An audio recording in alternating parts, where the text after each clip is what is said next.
Some drivers enter Formula One. Others are born for it. Charles Leclerc was never just another name on the grid. He was chosen. The boy from Monaco who carried on his back the hope of a nation, the dream of a father who didn't live to see it, and the future of one of the greatest teams in the history of motorsport.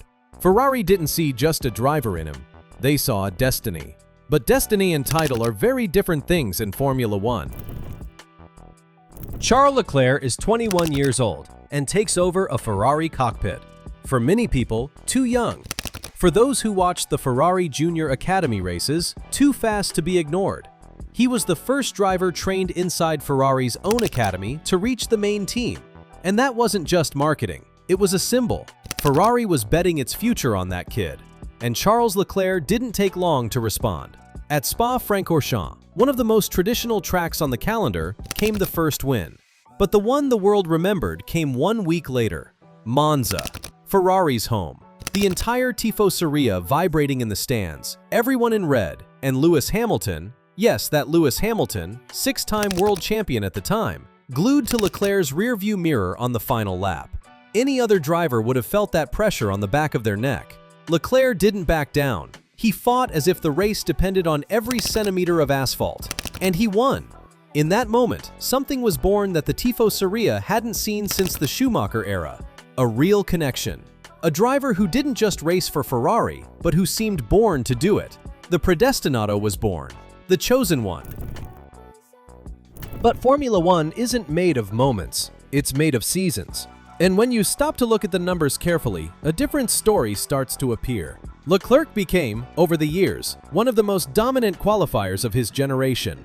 On Saturdays, he's a monster. 2022, for example, 9 pole positions. 9. No other driver came close. But out of that number, he converted only 3 into wins on Sunday. 3. And this pattern isn't a coincidence. It repeats itself year after year. Leclerc's raw speed is unquestionable. He finds the car's limit in a way that very few drivers can. In qualifying, he's always up there, very often at the top. But Sunday comes and something happens.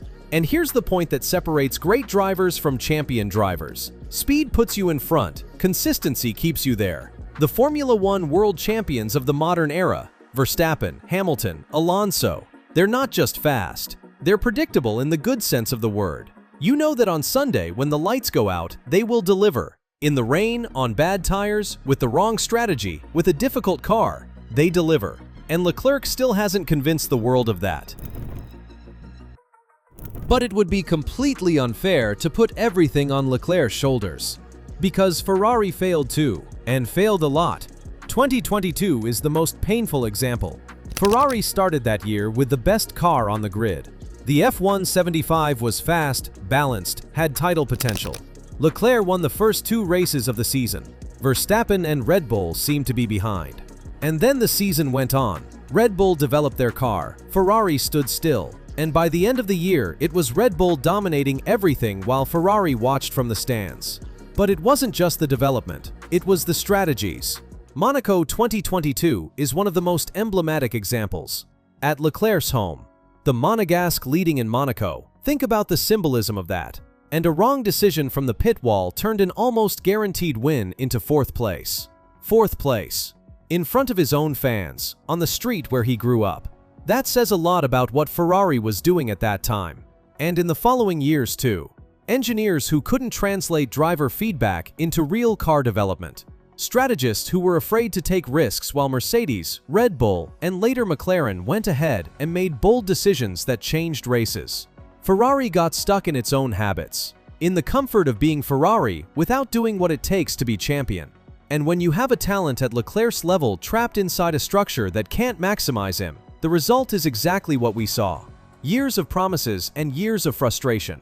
There's a real chance that one of the greatest talents in recent Formula One history will finish his career without even getting close to a title. And that wouldn't be just Leclerc's failure, it would be Ferrari's too. But there's a question that's becoming impossible to ignore. What if the problem isn't just Ferrari? Because Leclerc has something rare. He's instinctive, he's aggressive, he's always at the car's limit, always squeezing every tenth that machine has to give. That makes him spectacular. That's why the polls come. That's why when everything works, he looks unbeatable, but he's also unpredictable. Baku 2019. He was in front, with pace, and crashed into the wall by himself.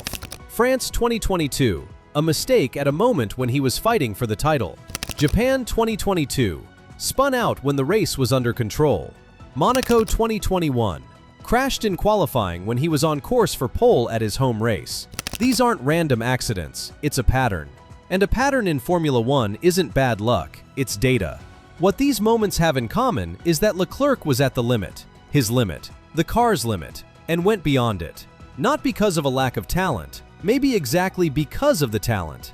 Because when you're that fast, there's a constant temptation to go 1 millimeter further, to risk more, to push more. And sometimes that extra millimeter is everything that separates a win from a retirement.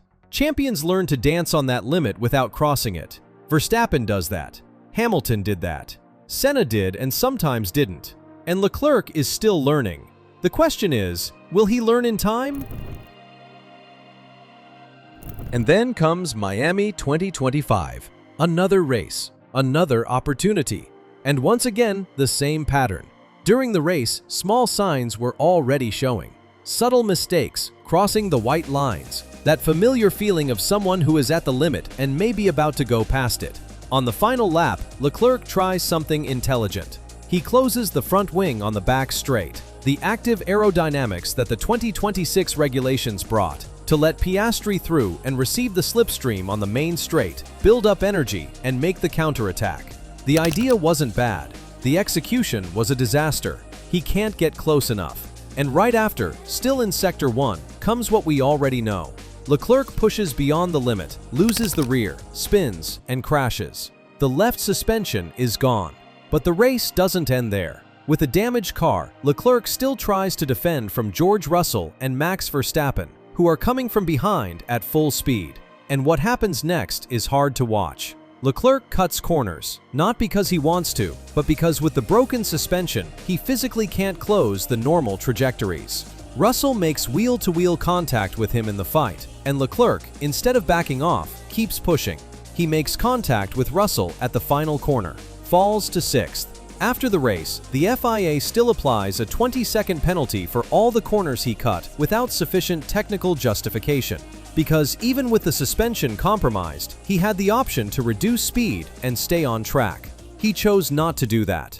Final result, 8th place, behind Franco Colapinto. And when you compare with what the others were doing that weekend, Verstappen, aggressive but controlled, Lando Norris more complete with every race that passes, the contrast becomes clear. Leclerc may be the fastest of the three, but he's still the most vulnerable. And this is where we reach the truth that nobody likes to talk about.